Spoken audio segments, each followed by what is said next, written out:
卧龙凤雏，二人得一，可安天下。可为何刘备得了2人，仍然没有得到天下？有人说这句话的后面还有2句：子出孝直，若失一人，则汉室难兴。这2人分别是刘备后期的2个重要谋士刘巴和法正。今天我们就来聊聊法正。有人说法正的毒计不亚于曹操手下的谋士贾诩，连曹操也曾感叹过吾尽收奸雄略尽，独不得正邪。他的英年早逝让诸葛亮都感到无比的惋惜，甚至有民间说法法正不死便无三国。那么这位奇才的一生到底有多传奇？他真的有能力去挽救蜀汉吗？法正西元176年出生在扶风的眉县，这个地方就是董卓的后花园眉屋。也就是说，少年时的法正是经历过董卓横征暴敛、涂炭生灵的场面的。好在法正的家族世代为官，因此暂时不是董卓迫害的对象。不过在他16岁的那年，他目睹了吕布手刃义父的场景。董卓一死，郭汜、李怀接着作乱，摆在法正面前的只有一个选择：逃。看着地图，法正锁定的目标是益州，也就是今天的四川。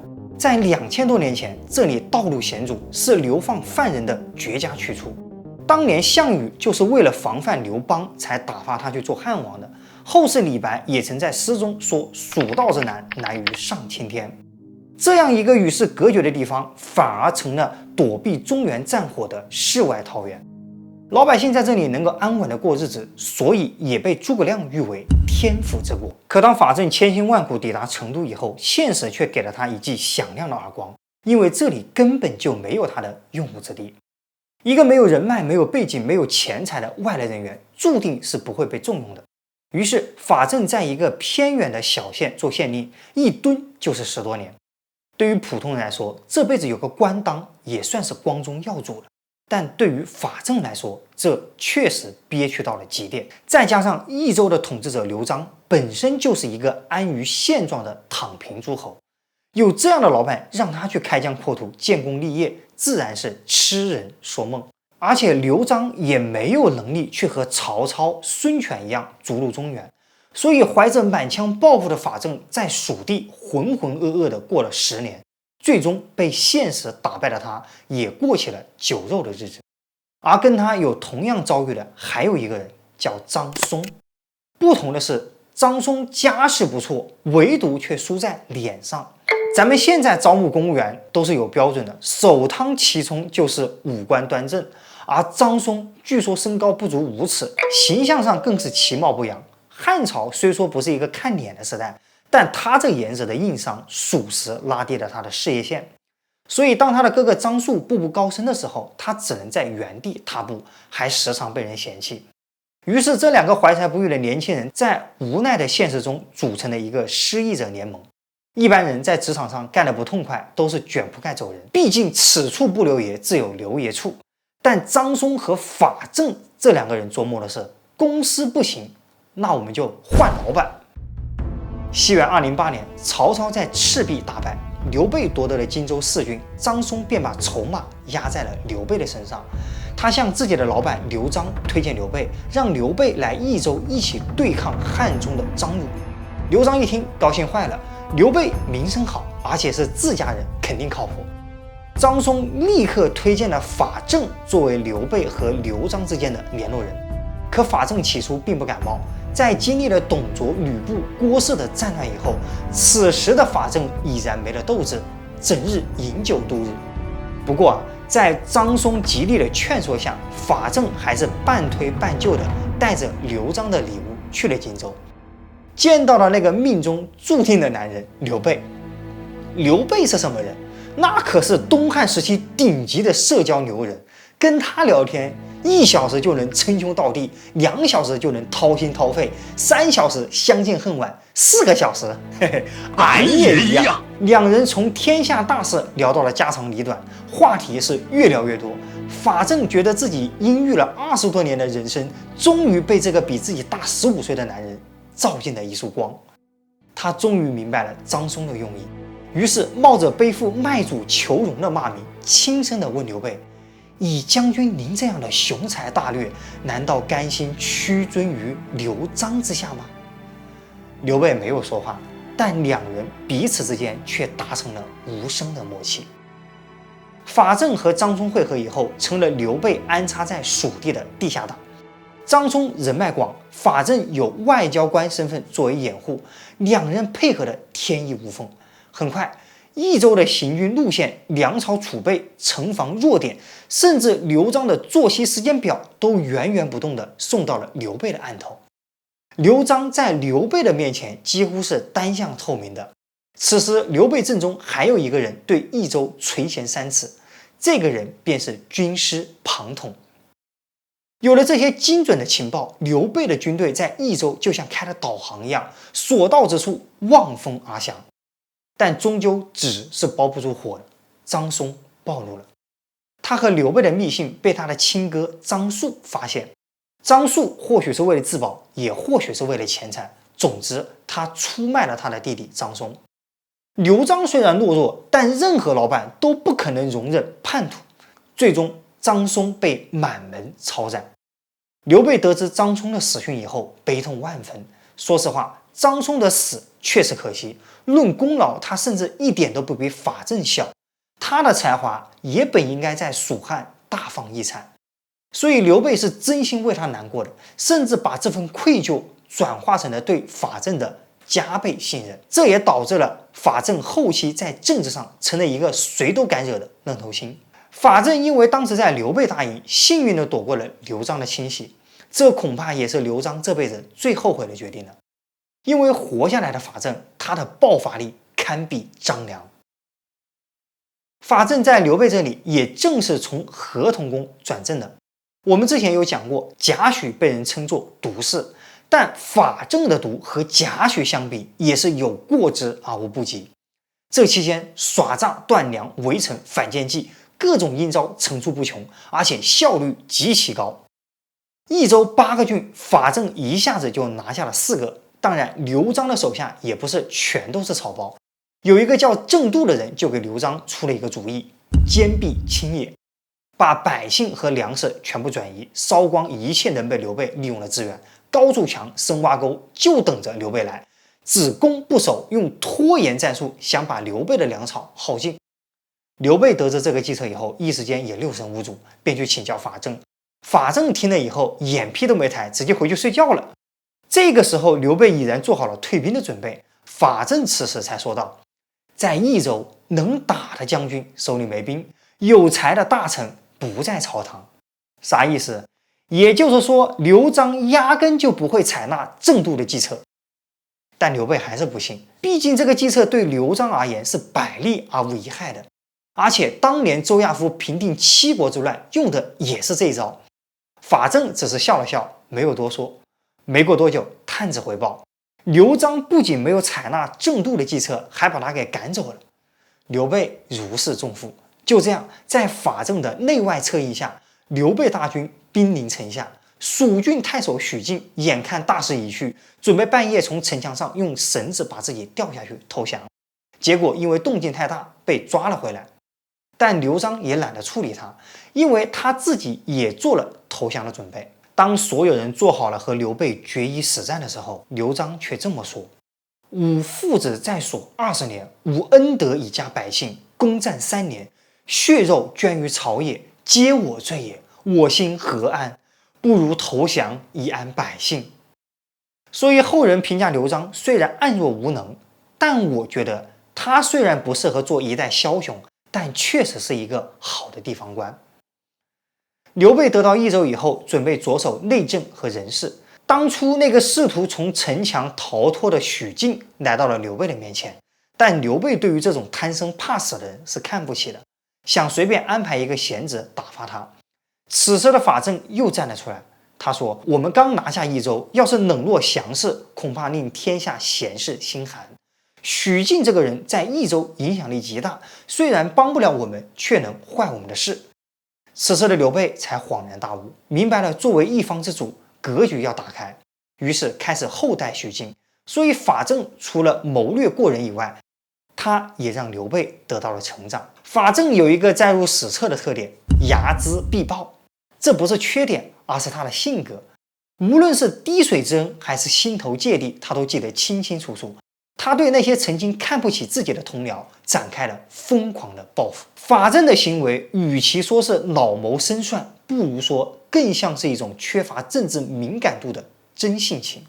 不过在外人看来，这就是在结党营私，打击异己。也就刘备念他的功劳，才一直护着他。这要是在曹操的手下，估计不会有很好的下场。所以有人说曹操不拘小节，唯才是举，是在纵容。但其实以我观之，刘备才是那个最没有原则的主公。法正虽然惹了众怒，但大家也都敢怒不敢言。能管住法正的，除了刘备寥寥无几，其中就包括了诸葛亮。各种弹劾的奏章像雪片一样飞到了诸葛亮的案头。面对这些，诸葛亮是这么回复的：当初主公在公安，北有曹操，东有孙权，危在旦夕，是谁在帮助主公脱困？要不是法正弃暗投明，为主公出谋划策，我们哪有今天的立足之地？现在他只是稍微任性那么一下，你们就受不了了。这番话听起来很奇怪，像是在纵容法正，甚至有人说诸葛亮是想养虎为患，等法正彻底失控了以后再开始收拾他。不过依我来看，有这种想法不仅是小看了法正，更是低估了诸葛亮的格局。我们要了解蜀汉，就绕不开一个词：派系。刘备的班底是东拼西凑而来的，成分极其复杂。这个政权能稳住，全靠两点：第一是刘备逆天的个人魅力，第二是诸葛亮的殚精竭虑。诸葛亮是荆州派的代表，法正是益州派的代表。他很清楚自己一句话随时就有可能引发派系斗争，动摇蜀汉的根基，所以他选择用自己的威望为法正站台，实际上是在向所有派系释放一个信号：法正的行为在我的掌控之内，我们冀汉内部的政权依然是稳固的。当然，或许有人认为我这个解释有些牵强，但接下来的事实却告诉我们，诸葛亮和法正两人主政期间，彼此就像达成了默契一样。诸葛亮主管内政，确保粮草和兵源充足；法正则负责出谋划策。至于法正和诸葛亮谁更厉害，谁更受刘备的信任，我认为这种比较毫无意义。他们对刘备来说，就像左膀右臂，缺一不可。诸葛亮是定国安邦的基石，而法正则是开疆扩土的利刃。一个运筹帷幄，一个决胜千里，共同撑起了蜀汉的霸业。没过多久，诸葛亮和法正就迎来了一次完美的合作。在刘备拿下益州以后，北方的曹操如坐针毡，于是火速集结兵力，拿下了汉中的张鲁，打算彻底断绝刘备出川的道路，想把他憋死在成都。而曹操打下汉中以后，却没有像光武帝那样得陇望蜀，反而做了一个决定，班师回朝。他把汉中的百姓、物资，甚至坟头，能搬走的全搬走，不能搬走的就地销毁，然后留下了夏侯渊和张合两位大将，带着精兵驻守，给刘备当门卫。显然，曹操短期内是不想再来这个地方了。在他看来，刘备的手下关羽不在，张飞无谋，刘备自己更是不懂兵法，留下夏侯渊和张合够刘备喝一壶了。曹操的想法其实没错，换做以前的刘备，看到这两个人绝对头疼。这个夏侯渊虽然说是靠关系上位的，但他打仗确实有一手，特别擅长闪电战。而张合也是一位百战百胜的名将，这两人守着汉中，曹操便觉得万无一失。但他却漏算了一点，刘备身边多了一个法正。只有奸雄才最懂奸雄。法正敏锐地指出，曹操拿下汉中却急于撤退，一定是后方出了问题。他只留下两个大将，这恰恰是我们的机会。我们主动出击，必能一举拿下汉中。汉中是益州的咽喉，也是反攻中原的跳板。如果我们拿下汉中，我们才能进可攻，退可守。简而言之，汉中必须是我们的，也只能是我们的。法正的战略眼光是极其毒辣的。汉中对于蜀汉来说是家门口，是必争之地，但对曹魏来说只是一个遥远的侧门。这种战略价值的不对等，决定了双方投入的决心也完全不同。而且刘备入主益州，名义上终究是有点不光彩的。他必须在外部打一场漂亮的胜仗，一场连刘璋想都不敢想的胜仗，来证明自己的能力，巩固内部的人心。因此，在法正的力主之下，刘备倾尽全国之力，组建了蜀汉建国以来最豪华的全明星阵容，目标直指汉中。张飞、马超、赵云、黄忠、法正、黄权能上的全都上了，诸葛亮坐镇后方，全力保障后勤。然而，战争的初期并不顺利，张飞、马超的计谋被曹休、曹洪识破以后大败而归。刘备派陈氏去断后路，结果又撞上了徐晃，几乎全军覆没。在阳平关，刘备又被张合困住了1年，战局陷入僵持。曹操的援军也即将抵达，此时的刘备已经急得团团转了，但他却发现，当初最主张他打汉中的法正，此刻却异常的沉默。就在刘备一筹莫展之际，法正指着地图说：“扭转战局的关键就在这里，定军山。”但定军山真的是个好地方吗？在这个地方打仗，相当于深入魏军腹地，而且易守难攻，后勤补给也是极其困难的。一旦被包围，即便是有10万大军，也要被活活困死。换做任何人听到法正这个计策，都会怀疑法正是不是又要卖主求荣了，想拿刘备当诱饵，准备投敌。但刘备不是一般人，他漂泊半生，虽说在军事上没有什么优势，但在用人这一块却从不失手。于是全军悄悄地向定军山进发。果然不出法正所料，夏侯渊成功地被引了出来。但此时的刘备被四面合围，瞬间从攻击方变成了防守方，随时都有可能全军覆没。有人可能会问，法正为什么要让刘备冒这么大的风险？其实就2个字：求变。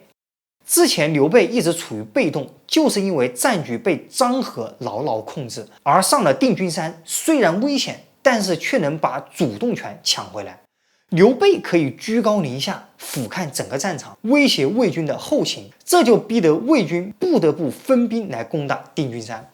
这招虽然冒险，但法正敢赌，他赌的就是夏侯渊一定会贪功冒进。刘备借助地势四处出击，和魏军展开了长达数月的消耗战。就在所有人都感到疲惫的时候，那个一直潜伏在后的法正终于等到了他的机会。他看准了夏侯渊急于求成的性格，设下了一个大圈套。他让刘备亲自带队去佯攻张合，夏侯渊果然上当，一听到刘备出现，立刻分兵去支援张合。他以为这次能一举拿下头功，殊不知他的一举一动尽在法正的掌控之中。刘备一把大火袭击了夏侯渊的大营，趁着夏侯渊回营救火之际，法正早已让黄忠从山上杀出，还没等夏侯渊反应过来，就已经被绕到身后的黄忠一刀斩于马下。至此，这场惊心动魄的定军山奇谋以刘备的完胜而告终。从前期的示敌以弱，到精准选择扎营的地点，再到对夏侯渊性格和战术风格的完美预判，环环相扣。这一场战役精彩程度完全不亚于官渡之战，也是被后世戏曲小说改编杜撰的最多的一场战役。